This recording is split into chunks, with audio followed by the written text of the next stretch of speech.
8월 15일이 며칠 남았는데 우리가 일본을 생각하지 않을 수가 없습니다. 제가 기도도 했습니다만 우리가 취할 태도가 있습니다. 하나는 일본을 용서하는 것입니다. 용서할 수밖에 없습니다. 용서해야 되고, 두 번째는 잊지 않는 것입니다. 일본이 임진왜란도 일으켰고 또 1910년에 한일 합방도 했고, 그래가지고 36년 동안 우리나라를 얼마나 수탈해 간지 모릅니다. 모든 좋은 것을 다 뺏어갔습니다. 심지어 도자기 만드는 그 도공들을 임진왜란 때부터 계속 붙잡아갔습니다. 그래가지고 지금 자기들의 문화인 양 멋진 도자기 지금 만드는 경우가 있습니다. 그래서 그들이 한 일을 생각하면 미워 죽을 판이지만 그들이가 용서는 해요. 용서하고.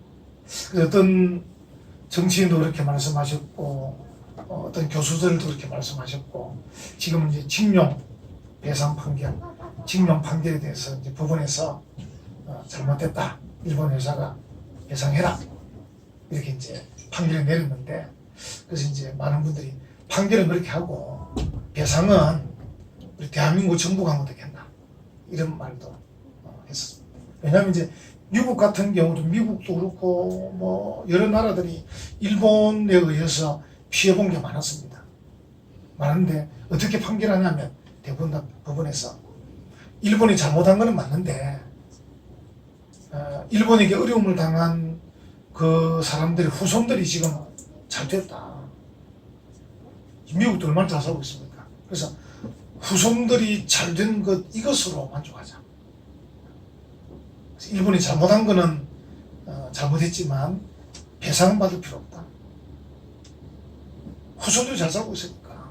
그리고 대한민국도 이제 지금 우리가 일본의 경제 규모보다 한 3분의 1쯤 되는데, 그 전에 80년대 때는 한 20분의 1밖에 안 됐어요. 그러니까 지금 우리가 굉장히 이제 부흥됐기 때문에 일본이 잘못했다고 판결을 하고, 배상은 그냥 후손들이 잘 살고 있으니까 우리가 그냥 하고, 또 징용 당한 사람들 후손들이 어려우면 국가가 또 배상을 하자, 이렇게도 합니다. 어쨌든 뭐 이거는 뭐 어쨌든 또 시간을 갖고 의논해서 잘 할 일이니까 우리가 어떤 좀 넓은 마음을 가지면 좋겠다. 그리고 어쨌든 우리가 잊지는 말고, 또 이번 같은 이런 또 경제 전쟁 속에 우리가 지금 일본을 빠져 추격하고 있으니까 일본이 지금 긴장은 되는 거거든요. 그래서 한국을 좀 따라오지 못하게 이제 밟으려는 의도도 있습니다. 꼭 징용 판결을 떠나서 경제적으로 우리를 좀 약간 밟아서 좀 따라오지 못하도록 하려고 그런 게 있으니까, 이런 중요한 때는 어쨌든 마음을 같이 해서 마음을 같이 해야 되고, 이제 한국교회 성도들은 특별히 기도할 때 이때야말로 좋은 기회 아닙니까? 예를 들어서 아들이 군에 갔다. 군에 간 엄마는 기도 열심히 해야 돼요. 그것처럼 아들이 외국에 있다. 그 부모도 열심히 기도해야 돼요. 그것처럼 지금 나라가 일본과 이 경제전쟁 속에 있다. 그러면 한국교회 성도들이 열심히 기도할 때, 우리는 성도들은 어떤 일이 있으면 그 일을 통해서 찬송가에 뭐라 되어 있죠? 이 풍랑 인연하여서 더 빨리 갑니다. 그러니까 그 풍랑이 오히려 우리를 기도하게 만듭니다. 혹이로운 가정에 자녀들이 또 애를 좀 먹인다. 너무 안타까워하지 말고 기도하라는 뜻인 겁니다. 이렇게 생각하면 됩니다. 그래서 제가 성도들은 참 좋은 게 기도라는 큰 무기와 큰 특권이 있습니다. 오늘 본문에도 바로 우리에게 합심해서 기도하라, 그런 뜻이거든요. 오늘 이 내용을 보면 이제 좀 우리 교회 안에 일어날 수 있는 그런 일이기는 해요. 어떤 성도 한 사람이 죄를 범했어요. 어떤 죄인지는 나와 있지 않지만 죄를 범했습니다. 또 어떤 성경을 보면, 여기에 보면 오늘 본문에는 네 형제가 죄를 범하거든 이렇게 되어 있지만, 또 어떤 성경을 보면 네 형제가 네게 죄를 범하거든, 이런 또 본문이기도 합니다. 그래서 이제 어떤 형제, 같은 교회 성도인데 그 성도가 내게 예를 들어서 뭐 나를 때렸다든지 내 물건을 훔쳐갔다든지 뭐 이렇게도 볼 수 있습니다. 어쨌든 교회 성도 중에 한 사람이 죄를 범했어. 어떻게 할 거냐? 이러면 어떻게 할 겁니까? 첫 번째 방법은 화를 막 내면서 따지는 거죠. 제일 쉬운 방법이에요. 당신이 그럴 수 있습니까? 교회 다니는 사람이 그러면 되겠습니까? 내게 그러고도 당신이 뭐 복을 받겠습니까? 막 이러면서 이제 직접 따지는. 이거는 뭐 제일 쉬운 겁니다. 내 속에 있는 걸 그냥 다 토해내버리고 화풀이 다 하고 할 말 다 하고 따질 거 다 따지고 그렇게 하는 거죠. 심지어 뭐 나도 한 대 때리자. 또 한 대 때리고 이렇게. 제일 쉬운 방법. 두 번째 쉬운 방법이 뭡니까? 모른 척. 아이고, 내가 또 말한다고 되겠나? 그 사람이 내가 말한다고 알아듣겠나? 그래서 무관심하는 거죠.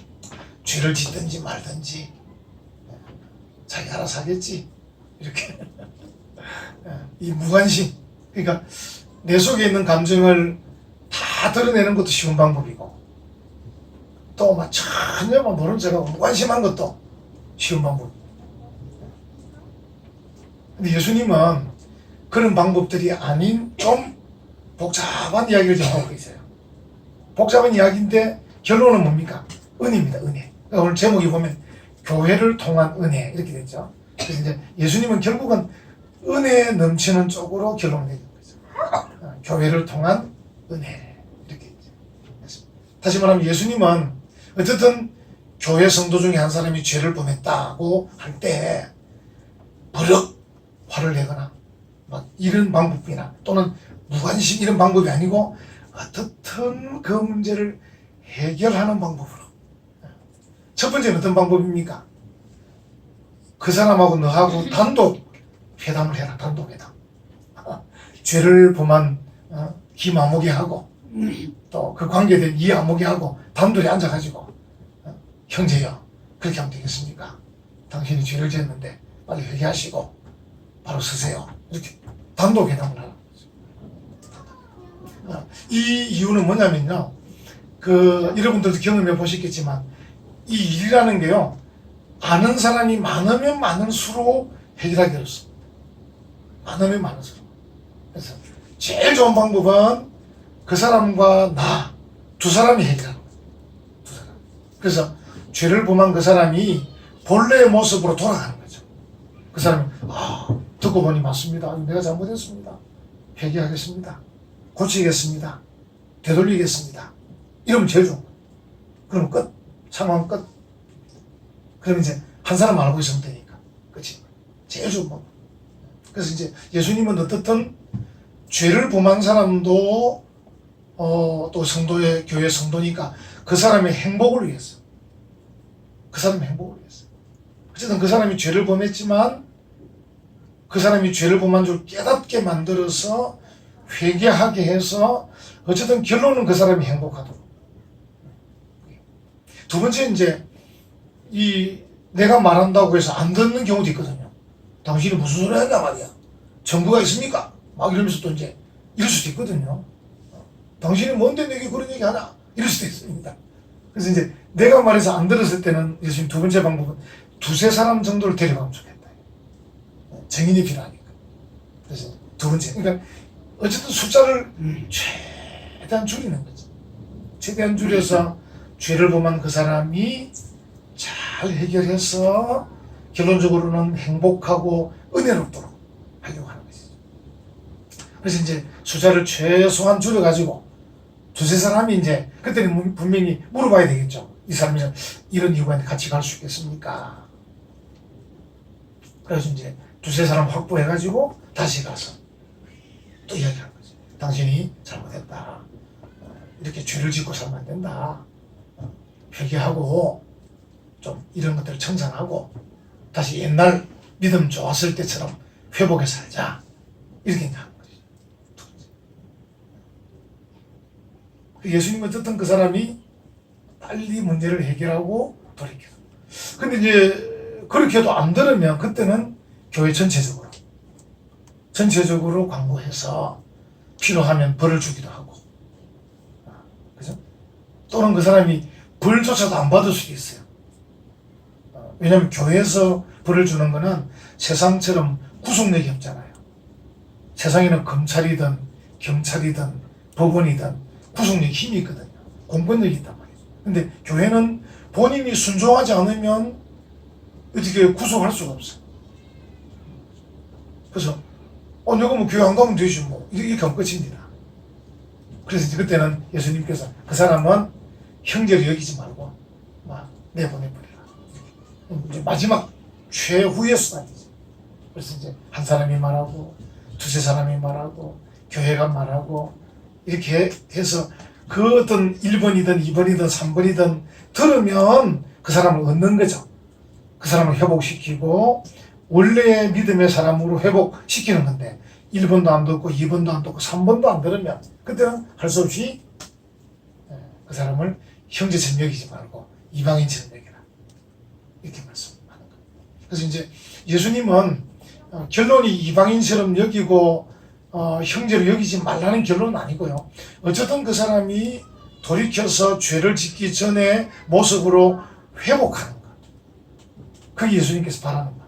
근데 이제 이 과정 속에 1번이든 2번이든 3번이든 이 과정 속에 흐르는 원리가 있어요. 원리.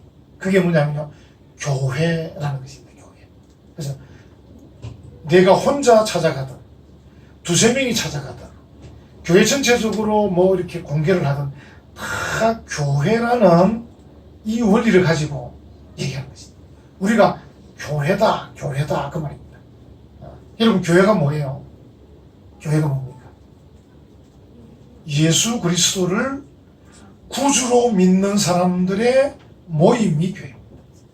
우리 교회는 예수님을 구주로 믿는 사람들의 공동체. 그게 교회입니다. 그래서 1번을 쓰든 2번을 쓰든 3번을 쓰든 방법을 써서 그 사람을 구원하고 회복시키고 다시금 원래의 위치로 돌이키게 하고 결국 그 사람 행복하게 만들려고 하는 이 모든 일에 교회라는 것이 떡하니 자리 잡고 있는 것입니다. 이 교회는 세상 사람들이 볼 때 눈에 확 드러나는 공권력 같은 힘은 없어 보여도 이 교회는 하나님의 교회이기 때문에 이 교회 안에 힘이 있고 능력이 있고 영화가 있는 것입니다. 그래서 이제 오늘 제목은 교회를 통한 은혜 이렇게 말했습니다. 우리가 교회를 잘 깨닫고 그 교회와 함께 잘 걸어가면 개인이든 교회든 은혜가 넘친다. 그런 뜻이에요. 자, 여러분 오늘 본문에 세 가지가 나오는데요. 하나는 뭐냐면 만약에 그 사람이 말을 안 듣는 경우도 있고 듣는 경우도 있는데 다시 말하면 온 교회가 그 사람에 대해서 매거나 풀거나 하면 하늘에서도 그렇게 해주겠다는 거거든요. 다시 말하면 교회가 그 사람을 죄 있다고 딱 정죄를 내리게 되면 그 사람은 죄인인 거지. 어떻게 말하면 참 무서운 일이죠. 그러나 온 교회가 그 사람을 권고해서 그 사람이 벌을 받고 들었을 때는 용서해 줄 수 있죠. 용서할 수 있습니다. 그래서 정죄할 수도 있고 용서할 수도 있는데 이 일을 하나님께서 같이 해주시겠다는 것이죠. 왜? 교회가 하나님의 교회이기 때문에. 교회는 사람들만의 모임이 아니고 하나님이 함께하는 하나님의 교회이기 때문에 교회는 눈에 보이지 않지만 힘이 있다는 것이죠. 그래서 구속할 수도 있고 석방할 수도 있고 정죄할 수도 있고 용서할 수도 있다는 것이죠. 그래서 하나님의 교회에서 매면 하늘에서도 매이고 교회가 풀면 하늘에서도 풀린다. 이렇게 말씀합니다. 참 대단한 거죠. 그러니까 교회의 힘이라는 것은 대단한 거죠. 여러분 생각해 보세요. 우리 같은 교회가 어떻게 보면 얼마나 연약해요. 참 연약하거든요. 아까 말씀드린 세상에 같은 거는 공권력이 없단 말이에요. 누굴 뭐 밧줄을 묶을 수가 있습니까? 수갑을 채울 수 있습니까? 뭐 교도소에 가둘 수 있습니까? 할 수 있는 게 아무것도 없습니다. 그러니까 굉장히 교회의 행동이라는 것은 작고 연약하고 막 그렇습니다. 근데 이 일의 결과는 엄청납니다. 하늘에서도 매이고 하늘에서도 푼다는 거예요. 대단한 거죠. 그러니까 교회라는 게, 교회 공동체라는 게 움직임은 작은데 효과는 크다는 거죠. 정말 대단한 거예요. 그 제가 이 말씀을 생각하면서 이제 그 우리 바다에 그 해군의 그 배 중에 항공모함 있죠. 항공모함. 항공모함 이거 보신 적 있으시나요? 부산항에 한 번씩 들어가는데 그 미국 항공모함 같은 거 보면 이게 어마어마하거든요. 항공모함 안에 그 안에 비행기도 여러 대 실려 있고 막 작은 배도 이런 데 실려 있고 그 안에 포탄도 엄청나게 많이 실려 있고 그 항공모함이 지금 한 거거든요. 근데 이제 항공모함이 부산항에 와 있다는 것 자체만 해도 북한이든 중국이든 모든 나라가 긴장을 하는 거예요. 그러니까 항공모함이 뭐 하는 것도 없습니다. 하는 것도 없이 그냥 이래 쭉 와가지고 부산항에 또 정박해 있는 것만 해도 주변 나라들이 긴장을 당하는 거예요. 별거 아닌 것 같은데. 그 제가 생각할 때 우리 교회와 이 하나님의 나라가 그런 것 아닌가. 교회가 어떻게 볼 때는 참 작고 미미한 그런 동작 같지만 우리가 성도들이 모여서 예배드리고 성도들이 기도하고 성도들이 뭔가 결정하고 이게 뭐 세상으로 보면 별것 아니잖아요. 작은 것인데 이 일이 그 능력과 효과는 엄청 하늘에서도 매이고 하늘에서도 풀린다는 것이죠. 엄청나다. 그 다음에 두 번째 뭐라고 또 예수님께서 말씀하시냐면 그 일 하늘에서도 매이고 풀리는 일뿐 아니라 그 다음에 뭐라고 하면 두 사람이라도 합심해서 기도하면 응답해 주겠다는 것이죠. 대단한 이야기죠. 그러니까 교회가 숫자를 최소화시켰습니다. 그러니까 아무리 작은 교회라도 이 포함될 수 있는 겁니다. 두 사람이 합심해서 기도하면 내가 응답해 주겠다. 이런 보십시오. 19절 한번 보십시오. 진실로 다시 너희에게 이르노니 너희 중에 두 사람이 땅에서 합심하여 무엇이든지 구하면 하늘에 계신 내 아버지께서 어떻게 해주신다 그럽니까? 그들을 위하여 이루게 하시리라. 능력, 기도의 능력, 이 교회를 통해서 나타납니다. 어떤 사람들은 혼자서 기도할 수도 있습니다. 하나님께서 그 개인의 기도 들으십니다. 그런데 그것보다 더 힘 있는 게 뭐냐면요, 두 사람 이상의 합심기도. 아마 여러분들이 그런 믿음이 있으신지 모르겠어. 우리가 기도한다고 뭐 되겠나 이런 생각하실지 모르겠어. 근데 하나님은 우리에게 두 사람, 최소 단위, 공동체, 모임, 교회라고 할 때 제일 작은 교회, 두 사람이 모여서 합심 기도해도 내가 들어주겠다. 그러니까 교회를 통한 능력. 간혹 이제 어떤 성도들 가운데 믿음이 있고 은혜를 받아서 그 마음에 은혜가 충만하고 성령이 충만한 분들이 한 번씩 그런 얘기해요. 목사님, 우리가 같이 기도하는데 하나님께서 들어주시지 않겠습니까? 이런 얘기를 하는 거예요. 굉장히 긍정적이죠. 굉장히 긍정적이고 믿음이 말이죠. 근데 이제 반대로 은혜가 충만하지 못하고 성령이 충만하지 못한 사람들은요, 우리 몇 사람 기도해야 되겠습니까? 이러는 거예요. 똑같은 상황인데 어떤 사람은 목사님, 우리가 지금 이렇게 기도하고 있으니까 뭔가 앞으로 될 것 같습니다. 우리가 이렇게 합심해서 기도하는데 하나님께서 들으시지 않겠습니까? 똑같은 상황인데 어떤 사람은 긍정적으로, 어떤 사람은 부정. 근데 성경을 보면 오늘 본문처럼 두 사람이라도, 제일 작은 두 사람이라도 합심해서 기도하면 하나님께서 이루어주시겠다는 것이죠. 그러니까 어떤 사람이 죄를 범한 이 문제 같은 경우도 어떻게 이 문제를 해결할 것인가를 두 사람이라도 기도하라는 거죠. 그렇죠?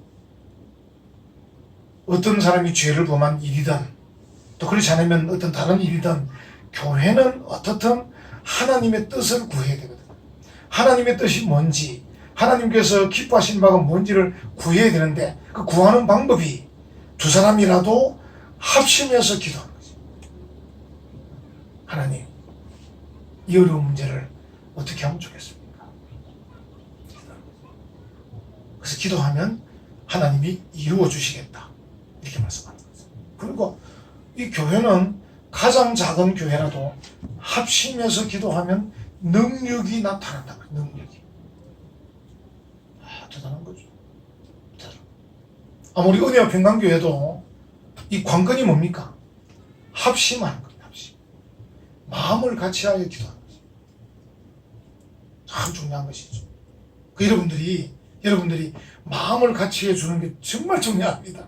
마음을 같이 해주는 게. 예를 들어서 내가 기도 시간을 많이 못하더라도, 내가 집에서 기도하더라도, 어쨌든 내가 마음을 같이 해서 우리 교회가 추구하는 성경적 가치관, 기독교적 가치관이 이루어지는 일에 있어서 나도 마음을 같이 한다. 같이 한다. 그리고 우리 교회가 당면한 여러 가지 어려운 일들, 당장 해결하기 어렵지만 우리가 마음을 같이 해서 기도하는데 나도 거기에 함께 한다. 이 합심의 기도. 정말 좋아. 여러분들이 만약에 제가 이제 앞장서 있는 목사 지도자인데, 선생인데, 뭐 여러모로 부족하죠. 제가 뭐 능력이 있어 여러분들 그거 그냥 다 쉬고 계세요. 뭐 기도할 필요도 없고 성경 볼 필요도 없고 쉬고 계세요. 제가 알아서 하겠습니다. 이렇게 할 수 있겠지만 제가 그렇지 못한 부족한 사람이기 때문에 여러분들이 이제 어떻게 하냐면 기도해 주시는 거죠. 기도하기도 어려우시면 그냥 마음이라도, 어쨌든 우리 목사님 앞장서 계시니까 내가 무언으로만 협조한다. 무언으로만. 이게 우리가 마음만 같이 하면 하나님께서 역사해 주시겠다는 그 능력을 교회가 가지고 있다는 거죠. 교회. 왜? 교회가 하나님의 교회이기 때문에. 그럼 어떤 사람들이 교회를 오해하는 분들도 계셔요. 교회가 목사님의 교회인가? 장로님의 교회인가? 오해하는 분들이 계시더라고요. 제가 말씀드렸죠. 우리 교회 이름이 뭐라고요? 대한예수교 장로회라고요. 뒤에 장로란 말은 굉장히 낮은 겁니다. 대한예수교. 이게 지금 주안점입니다. 우리 교회가 예수교예요. 예수교회. 장로교회가 아니라는 겁니다. 우리 교회는 교회가 아무리 작아도 우리 교회는 예수교회다. 하나님의 교회다. 그래서 그 하나님께서 두 사람이라도 합심해서 기도하면 내가 이루어주겠다. 할렐루야. 그래서 교회는 그런 능력을 갖고 있는 겁니다. 우리가 그 능력을 못 써서 그렇지. 우리가 합심해서 기도하기만 하면 그 능력을 쓰는 거죠. 쓰는 거죠. 세 번째는 뭐라고 말합니까? 20절에 뭐라고 말합니까? 두세 사람이 내 이름으로 모인 곳에 나도 그들 죽이네. 여러분 한번 생각해 보세요. 우리 김해 시장님이 우리 은혜와 평강교회 오셨다. 매주마다 오신다 생각해 보세요. 성함이 제대로 허성곤 시장님이. 우리가 어떻게 해서 기분 좋겠죠. 야, 시장님이 함께 하니까. 제가 지금 운동하는 그 테니스 이제 클럽에 창원시 부시장이 오셔요. 부시장이. 그 우리 그 테니스 클럽의 분위기가 완전히 달라졌어요. 부시장이 오니까. 창원시 부시장이 운동하러 오니까 전부 다 부시장님 막 이러고 막 전부 다 분위기가 막 그래요. 또 그분이 식사도 안 내고 막 그랬었어요. 식사 대접하고. 근데 속으로 야, 부시장이 어디 이렇게 기분 좋은데 주님이 우리와 함께 하시면 얼마나 좋을까. 할렐루야. 다시 말하면 교회는 주님이 함께하는 교회이기 때문에 영화로운 교회입니다. 우리가 그러거든요. 부시장님 우리하고 함께 운동해 주셔서 영광입니다. 우리 그런 말합니다. 그분에게. 그렇지 않습니까? 그 바쁜 부시장이 자기 막 임무도 바쁜데 그분도 자기 건강을 위해서 아침마다 운동하고 또 막 근무하러 가거든요. 그래서 우리가 부시장님 좀 우리가 함께 운동해 주셔서 우리가 영광입니다. 다시 말하면 교회가 하나님의 교회이라고 우리가 믿고 두세 사람이 모였더라도 여기 보면 내 이름으로 모였다 그랬죠. 우리가 모여서 예수 그리스도가 우리의 구주입니다. 하나님께서 우리 아버지입니다. 우리가 모여서 예수님에 대해서 하나님에 대해서 찬송하고 그 찬송을 받으시는 그분께서 우리와 함께 할 때 우리의 모임에는 영광이 있는 거죠. 우리의 모임은 영화로운 거죠. 여러분과 제가 그걸 느끼게 된다는 것은 믿음인 것입니다. 아, 그렇다. 우리가 모여서 예수님을 찬송하고 하나님을 찬송하고 그리고 그분께서 우리와 함께 하신다. 그분이 우리와 함께 하신다는 영적 감동이 내 마음에 와닿을 때 나는 영광스러운 거죠. 와. 아까 말한 부시장은 직접 우리가 눈으로 보고 같이 운동을 하니까 진짜 영광스럽잖아. 부시장님이 같이 운동을 한다. 김해 시장님이 우리하고 예배 드린다. 근데 예수님 하나님은 우리 눈에 보이진 않지만 만약에 우리가 믿음의 눈으로 그 하나님께서 그 예수님께서 우리와 함께 예배 드림을 내가 느낄 수만 있다면 영적으로 내 마음은 얼마나 영화롭겠느냐, 얼마나 영광스럽겠느냐. 할렐루야. 아멘. 그래서 우리가 기쁘고 즐거운 겁니다. 성도는 십자가 생각하면 우려되지만 주님이 나와 함께 하시기 때문에 기쁜 것입니다. 그 교회는 우리가 결정을 하면 하나님도 결정을 따라주신다고 말씀하셨고, 우리가 기도하면 하나님이 들어주신다고 말씀하셨고, 우리가 어쨌든 예수님의 이름을 높이고 하나님 이름을 높이면서 두세 사람이라도 함께 모여 예배드리고 있으면 함께 하신다고 하셔서 영화롭게 해주신다고 하셨기 때문에 교회는 힘도 있고 능력도 있고 영화로운 것입니다. 이 모든 게 하나님이 교회를 통해서 우리에게 주시는 뭐라고요? 은혜래. 은혜. 한량없는 은혜. 갚을 없는 은혜. 하나님의 은혜. 여러분, 은혜가 뭐죠? 성도들에게 있어서 만병통치약이에요. 그래서 은혜 없는 사람하고는 친구 안 하는 게 좋습니다. 하나님의 은혜 가운데 사는 사람하고 친구해야 돼요. 하나님의 은혜 가운데 사는 거예요. 그래서 우리가 그래서 하나님께 기도하는 거예요. 하나님, 우리가 이런 믿음으로 기도합니다. 하나님, 우리가 이런 믿음으로 하나님께 예배드립니다. 오늘도 하나님께서는 우리 예배 함께 하십니다. 왜? 이 교회가 하나님의 교회이기 때문에. 그리고 우리 예배가 어떤 예배입니까? 하나님께 찬송하고 영광 돌리는 예배이기 때문에 하나님은 우리와 함께 하실 수밖에 없는 것입니다. 물론 개인적으로, 여러분 개인적으로 준비도 되지도 않고 하나님께 영광도 돌리지도 않고 근성으로 왔다 가면 아무 영광도 없겠죠. 그래서 예배는 준비가 필요한 것입니다. 준비해서 오셔야 되고 일찍 오셔야 되고 진심으로 예배드려야 되고 정성껏 예배드려야 되고, 그래서 하나님이 함께 하실 수 있을 만큼 두세 사람이 내 이름으로 모인 곳이에요. 그래서 우리가 적어도 우리가 함께 모여 예배할 때는 예수님의 이름으로 모였다고 말할 수 있을 정도가 돼야 되는 것입니다. 과연 우리의 예배가 예수님의 이름으로 모였다고 말할 수 있느냐 이거죠. 그냥 모여 있는 거냐. 적어도 우리가 모였을 때는 예수님의 이름으로 모였습니다 라고 할 정도가 되면 분명히 그 예배는 하나님께서 함께 하시는 거죠. 함께 하시면 그 예배는 영화로운 것이죠. 여러분, 우리가 이걸 누릴 수 있는데 다 못 누리는 거예요. 그래서 우리가 교회를 통해서 힘도 가지고 능력도 가지고 영화도 가지고 충분히 할 수 있어요. 그래서 우리 가운데 죄를 범하는 일이든 또 우리 앞에 당면한 어려운 일이든 여러 가지 일들이 있습니다. 이 모든 일들을 교회를 통해서 우리가 해결해 가는 거예요. 교회를 통해서 어떻게 해요? 일단은 내 자신이 예수님을 구주로 믿는 믿음의 사람으로, 그리고 그 공동체에 속한 사람으로서, 그리고 마음을 같이 해서 기도하고